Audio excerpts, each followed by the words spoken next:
இன்று தமிழக வாழ்வுரிமை கட்சிக்கு கேமரா என்னும் சின்னத்தை தேர்தல் ஆணையம் ஒதுக்கி உத்தரவிட்டிருக்கிறது.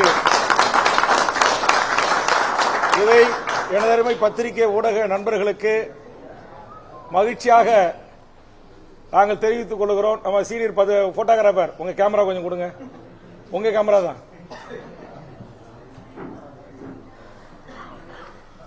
இதுதான் எங்கள் கட்சியினுடைய சின்னம்.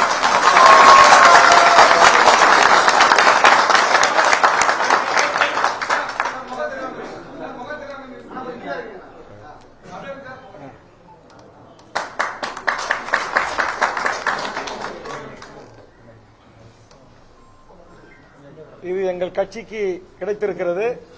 இதற்காக இந்திய தேர்தல் ஆணையத்திற்கும் காலதாமதம் ஆகுவதை குறித்து நேற்றைய முன்தினம் நம்முடைய தமிழ்நாட்டுடைய தலைமை தேர்தல் ஆணையரை அவர்களை சந்தித்து இந்திய தேர்தல் ஆணையம் கேட்ட அத்தனை கோப்புகளையும் அத்தனை ஆவணங்களையும் நாங்கள் தந்திருக்கிறோம். இதுவரையில் கேமரா எங்களுக்கு ஒதுக்கப்படவில்லை. கடந்த வாரம் இதை குறித்து டெல்லி நீதிமன்றத்தில் வழக்கு வந்தபோது உடனடியாக இந்த மனுவை பரிசீலித்து கேமரா சின்ன வழங்க வேண்டும் என்று உத்தரவிட்டிருந்த கூடும். ஆனால் இந்திய தேர்தல் ஆணையம் எங்களுக்கு வழங்கப்படவில்லை.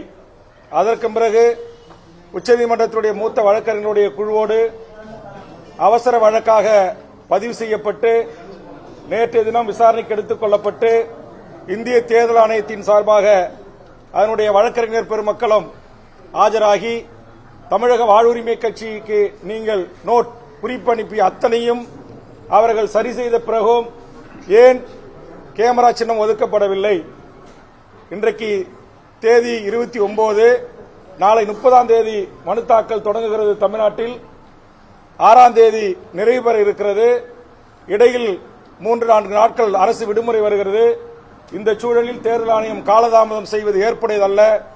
உடனடியாக அவர்களுக்கு கேமரா சின்னமோ அல்லது அவர்கள் கேட்ட, நாங்கள் பட்டியலிட்டிருந்தோம் கேமரா சின்னம் உள்ளிட்ட பல சின்னங்களை, உடனடியாக உரிய சின்னங்களை வழங்க வேண்டும் என்று டெல்லி உயர்நீதிமன்றம் நேற்றைய முன்தினம் உத்தரவிட்டது. அதன் அடிப்படையில் இன்றைய தினம் 12:15 மணி அளவில் அதிகாரப்பூர்வமாக தமிழக வாழ்வுரிமை கட்சியினுடைய இமெயிலுக்கும் எங்கள் வழக்கறிஞர் மூலமாகவும் எனக்கு தமிழக வாழ்வுரிமை கட்சிக்கு கேமரா சின்னம் இந்த தேர்தலில் 234 தொகுதிகளிலும் போட்டியிடுவதற்காக வழங்கப்பட்டிருக்கிறது என்ற மகிழ்ச்சியான செய்தியை தெரிவித்துக் கொள்கிறேன்.